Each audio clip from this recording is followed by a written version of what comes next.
오늘 기름 한 그릇이라는 제목으로 오늘 하나님 말씀 함께 나누기를 원합니다. 우리가 잘 아는 말씀이죠. 오늘 본문의 이야기는요, 엘리사 선지자가 한 과부의 가정에 어려움을 해결하는 그러한 이야기를 기록하고 있습니다. 당시에 신학생이었던 남편이 죽어서 이제 과부가 된 한 여인이 있었죠. 이 여인에겐 또 아이까지 2명이나 있었습니다. 문제는 생활비가 없어서 빚을 지게 되고요. 결국에는 그 빚도 갚을 수가 없어서 결국 두 자녀가 종으로 팔려가게 될 수밖에 없는 그러한 어려운 지경에 놓이게 된 것입니다. 오늘 힘들고 힘들어서 오늘 남편의 스승인 엘리사 선지자에게 찾아가서 도움을 요청하는 것이죠. 오늘 이 여인의 가정의 어려움을 한번 정리해 보면, 첫 번째는 남편이 죽게 된 것이죠. 남편의 부재입니다. 남편이 없는 거죠. 또 한 가지 어려움이 있다면 그것은 생업에 어려움이 있는 것이죠. 빚을 지게 된 것입니다. 재정의 부재라고도 할 수가 있겠습니다. 결국에는 이 빚 때문에 두 아들도 종으로 팔려가게 되는 그러한 신세가 됩니다. 어떻게 보면 자녀는 희망일 수 있는데 이제 희망도 다 빼앗기게 되는, 희망의 부재까지도 놓이게 된 것이죠. 이 정도 되면 이 집안에 소망이나 희망은 없어 보이죠. 남편도 없고요, 재정도 없고요, 빚만 쌓여 있고요. 거기다가 이제 두 아이들도 함께 할 수 없습니다. 종으로 팔려가야 하는 신세입니다. 가정의 무너짐, 오늘 본문이 그것을 보여주고 있습니다. 특별히 오늘 현대의 문제도요, 가정의 문제가 많죠. 심각할 정도입니다. 이혼하는 것, 그래서 가정이 깨지는 것, 이러한 일들이 너무 많이 일어나고 있죠. 예전에 한 20년, 30년 전만 해도 이혼이라고 하는 것은 정말 생각할 수 없었던, 아무리 힘들고 어려워도 이혼이란 말을 꺼내는 것은 정말 어려운 말이었는데, 이제는 이혼이라는 말이 너무 쉬워져 버렸습니다. 성격만 안 맞아도 그냥 이혼할 수 있다는 거죠. 너무 쉽게 이혼이라고 하는 극단적인 상황들을 선택하는 것 같습니다. 요즘 가정이 무너지고 가정이 파탄되는 일들이 참 많거든요. 어떤 학자는 그랬어요. 사단이 교회를 무너뜨리기 위해서 가정을 먼저 무너뜨린다.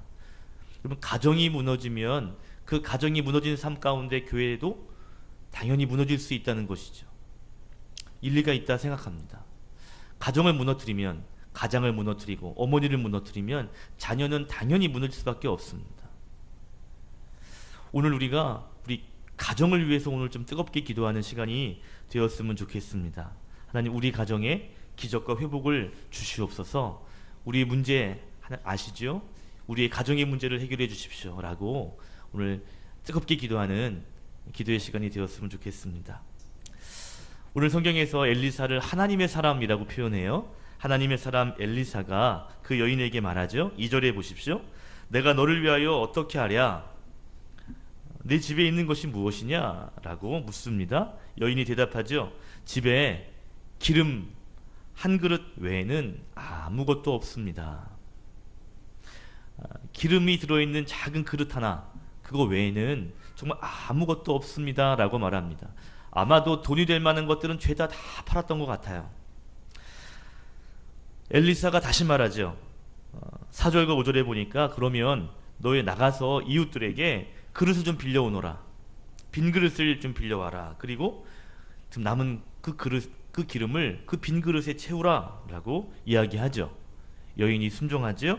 그릇을 빌려오고, 그리고 빌려온 그릇에 그 집에 있던 그 기름을 채우기 시작합니다. 그랬더니요, 기름이 계속 나오는 거예요. 빌려온 그릇에 가득 채웠습니다. 7절 보니까 엘리사가 그 기름을 팔아서 생활하라 라고 조언해주고, 결국 이것을 팔아서 생활할 수 있게 되었다 라고 오늘 성경은 말하고 있죠. 이 가정에 임한 걸 보면 하나님의 기적, 하나님의 이 방법이 전혀 예상하지 못한 방법으로 이 가정이 생활할 수 있도록 그렇게 은혜를 베풀어 주셨습니다. 은혜가 되죠, 여러분. 이 말씀이요. 저는 오늘 이 말씀을 읽다가 한 가지 의문이 드는 구절이 있었어요. 오늘 이 여인의 집에 고난이 임하게 되죠. 위기가 오게 되고요. 어려움이 임하게 됩니다. 놀랍게도 그 가정이 어떤 가정인가 보니까 선지자의 제자의 가정이다라고 말합니다. 목회자 가정이라는 거죠. 1절에 이렇게 말합니다. 당신의 종이 여호와를 경외한 줄을 당신이 아는 바입니다. 지금 하나님의 일을 하겠다고 헌신하는 사람, 헌신된 가정, 하나님을 경외하기로 작정한 가정인데 그 가정에 엄청난 위기와 아픔 그리고 고난이 임했다라는 것이죠. 누구보다 하나님을 많이 예배하려고 하는 가정입니다. 하나님께 한 몸을 헌신하겠다고 작정한 가정입니다. 그런데 그 가정에 엄청난 고난이 왔다라는 것이죠. 여러분, 목회자 가정이 아니라 할지라도 예수 잘 믿는 장로님 가정에 고난이 온다. 예수 잘 믿는 집사님 가정에 고난이 왔다. 그것 때문에 힘든 일들이 생겼다 한다면 여러분은 이해가 잘 되십니까? 야, 저렇게 예수님 잘 믿더니 저런 고난도 받으시는구나. 그런 마음이 드세요? 예수님 잘 믿고 하나님 경외하는 가정이면 정말 세상에 주는 복을 많이 받아야 되는데 오히려 이런 고난을 당하는 것이 여러분 이해가 되시고 납득이 되십니까? 더 잘 돼야 되는 거 아니에요? 더 복을 받아야 되는 거 아닐까요? 제가 아는 목사님께서 이런 얘기를 해주셔요. 예전에 개척했을 때 고생을 많이 했다는 거예요. 시장통에 개척을 했거든요. 교회를 처음 개척해가지고요, 뭐 사람이 많이 오겠어요? 개척교회다 보니까 성도가 많이 없어가지고 결국 끼니를 거르는 일들도 생길 정도로 그렇게 가난한 그런 교회였다고 이야기하더라고요. 끼니도 거르게 되니까 뭐 간절하게 기도할 수밖에 없잖아요. 목사님하고 사모님하고 새벽에 조그만 교회 본당에서 막 부르짖는 거예요. 어느 날 그 교회의 한 성도가 쌀을 이렇게 요만한 성미 바구니에 가져오면서 이야기를 하시더래요. 이렇게 이야기하더랍니다. 목사님이 고생을 해봐야 성도가 고생하는 거를 알 것 같습니다. 목사님이 된다고 작정하셨다면 이 정도 고난은 감수하시고 하신 거 아닌가요? 이런 식으로 이야기를 하더라는 거예요. 물론 위로를 하려고 했던 건지 모르겠어요. 근데 그 말이 사모님에게 너무 속상했다는 거예요. 그러면서 했다고 그럽니다. 내가 목회하는 동안에는 내가 성도에게 손 빌리는 일들은 하지 않겠다. 하나님만 꼭 붙잡겠다. 성도에게 아쉬운 소리 하지 않고 하나님에게만 붙잡고 목회해야 되겠다. 목사님과 사모님이 그런 결단을 했다라는 이야기를 들었습니다. 말씀의 요지는 뭐냐면 고난이 하나님을 제대로 예배하려고 하는 사람, 오늘 본문 말씀처럼 하나님을 경외하는 그 가정에도 임할 수 있는가? 그럴 수 있다는 것이죠. 믿음의 사람에게도 고난이 올 수 있다라는 것입니다. 여러분, 인생에서 고난은요, 하나님을 믿는 성도에게도 예외가 아닙니다. 마치 이런 거죠. 하늘에서 비가 내리면 믿는 사람에게는 이만큼 내리고 믿지 않는 사람에게는 요만큼 내리고, 그래서 비가 오면 소나기가 내리면 믿음 좋은 사람은 비를 조금 줬고 믿음 없는 사람은 많이 줬고 이러지 않죠. 그죠? 비가 오면 믿는 사람이든 믿음이 없는 사람이든 잘 믿는 사람이든 잘 믿지 못한 사람이든 비가 오면요 다 그만큼 적게 되어 있듯이 고난도 마찬가지라는 것입니다. 고난도 어떻게 보면 예수를 잘 믿건 덜 믿건 간에 고난은 임할 수 있다라는 것이죠. 중요한 것은 우리가 믿음 생활을 할 때 때로는 고난을 만날 수 있거든요. 그러면 당황할 수는 있지만 그것 때문에 억울해서는 안 된다라는 겁니다. 여러분, 고난의 이유를 찾으려고 한다면 여러분 명확한 답을 찾을 수 있을까요? 왜 나에게 이런 고난이 올까? 왜 하나님 나에게 이런 고난을 허락하실까? 라는 그것을 찾으려고 한다면 정말 명쾌한 답을 얻을 수 있을까요? 오히려 그 고난의 이유를 찾으려고 막 하다 보면 오히려 우리의 마음이 더 꼬이게 되고 내 마음이 더 흔들릴 때가 있는 것 같습니다. 그래서 우리가 고난을 만나거나 위기를 만나게 되면 우리가 집중해야 할 것이 고난의 이유를 찾고 그 이유에 집중하는 것이 아니라 정말 우리가 집중할 것은 뭐냐면 고난 속에서도 함께 하시는 그 하나님, 내가 고난 받을 때 그 고난 가운데 함께 하시는 그 하나님, 그리고 옆에서 함께 일하시는 그 하나님의 섭리, 우리는 그것에 집중해야 할 줄로 믿습니다. 고난 속에서도 임마누엘 하시는 그 예수님을 바라볼 수 있어야 된다라는 것이죠. 오늘 말씀도 보시면 이 가정에 왜 고난이 임했는지에 대해서는 성경은 전혀 이야기하지 않습니다. 오히려 성경은 무엇을 이야기하냐면 고난이 있는 그 가정 속에서 하나님이 어떻게 일하시는지, 하나님이 어떤 기적을 보여주시는지에 대해서 성경은 더 구체적으로 보여주고 있는 것이죠. 하나님의 사람 엘리사에게 놀라운 방법을 제시하시고 그 고난을 헤쳐나가는, 믿음으로 이겨나가는 것에 성경은 집중하고 있습니다. 여러분, 저와 여러분 가운데 고난, 특별히 가정 안에 있는 문제들이 있을 수 있습니다. 그때 왜 나에게 이런 일이 일어날까? 그 고난의 이유를 찾는 것이 아니라 지금 내가 받고 있는 고난, 그것을 하나님이 아시고 주님 나와 동행하시며 함께 아파하신다 라는 것을 볼 수 있어야겠습니다. 오늘 특별히 기도하실 때요, 우리 가정에 여러 가지 일들이 있지만 하나님 나와 함께 하시고 하나님 새 일을 행하여 주시옵소서 라고 기도하는 기도의 시간이 되기를 축복합니다. 아멘. 고난의 이유보다 함께 하시는, 그리고 고난 이기게 하시는 하나님의 손길을 볼 수 있기를 소망합니다. 아멘. 자, 그럼 본론이에요.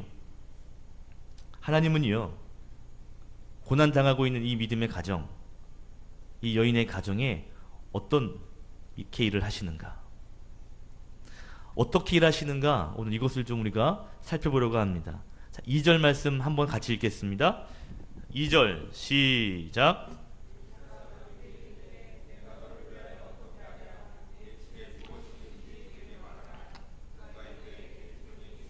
기름 한 그릇 외에는 아무것도 없나이다 하니. 아멘. 중요한 한 단어가 있어요. 한 단어는 기름 한 그릇이라는 단어입니다. 한 그릇, 기름이 담겨있는 이 그릇 한 그릇 외에는 아무것도 없다라고 말하고 있습니다. 처음에 말씀드린 것처럼 이 가정은 부재가 많죠. 남편도 없고요, 돈도 없고요, 있는 것은 빚밖에 없어요. 이제 아들도 잃어야 합니다. 이제 남아있는 것이라고는 집에 있는 그릇 담겨있는 조그만 한 그릇, 그 기름 그릇 하나밖에 없는 것이죠. 이제 있는 것은 다 잃게 되고요, 남은 것은 고작 한 그릇의 기름밖에 없습니다. 그런데 놀랍죠? 다 잃고 그 그릇 하나의 기름 조금밖에 없는데 하나님은요, 그 작은 것을 통해서 그 가정을 회복시키고 계십니다. 놀라운 것은 그 작은 것을 통해서 하나님은 일하실 수 있다라는 것이죠. 여러분 생각해 보세요. 하나님은 창조의 하나님 되시잖아요. 하나님은 창조도 말씀하시기만 하면 창조할 수 있는 능력의 하나님, 전지전능하신 분이거든요. 말씀만 하시면 되거든요. 아무것도 없는 곳에서도 이렇게 놀라운 것을 창조하신 분이 그 가정에 아무것도 없더라도 말씀하셔서 채우시면 되는데, 그런데 하나님의 방법은 그런 방법이 아니었다라는 것입니다. 예를 들어서 그 가정에 아무 돈이 없잖아요. 그러면 그 가정에 금덩이를 탁 나타나게 한다든지, 여러분 다니엘서 5장에 보면 하늘에서 손이 큰 손 나타나가지고 글씨를 씁니다. 그죠? 그런 방법처럼 하늘에서 손이 쫙 내려와가지고 땅을 팍 파. 그 고기를 같이 파니까 이만한 금덩이가 하나 있는 거예요.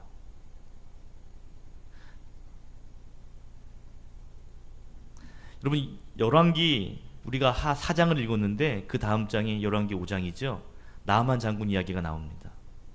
나아만 장군이 나병 문둥병에 걸려가지고 이제 엘리사를 만나러 왔죠. 그죠? 그리고 고침을 받았습니다. 5장 5절에 보면 이 나아만 장군이 가지고 온 물품이 있는데 5장 5절 보니까 은이 10달란트, 금이 6,000개, 의복이 10벌이라고 성경에서 말합니다. 오다가 이 집에다가 툭 던져놓고 가면 얼마나 좋아요.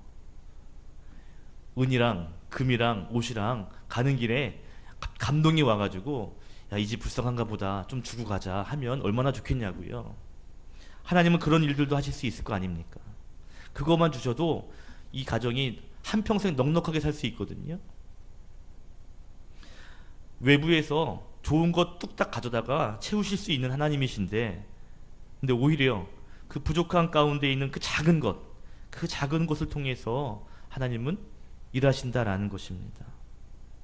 오늘 나누고 싶은 것이 있어요. 뭐냐면 고난이 오고 위기가 오고 어려움이 오고 우리가 많은 것들을 잃어버리는 그때가 되면 우리는 굉장히 잃어버린 것에 집중할 때가 많습니다.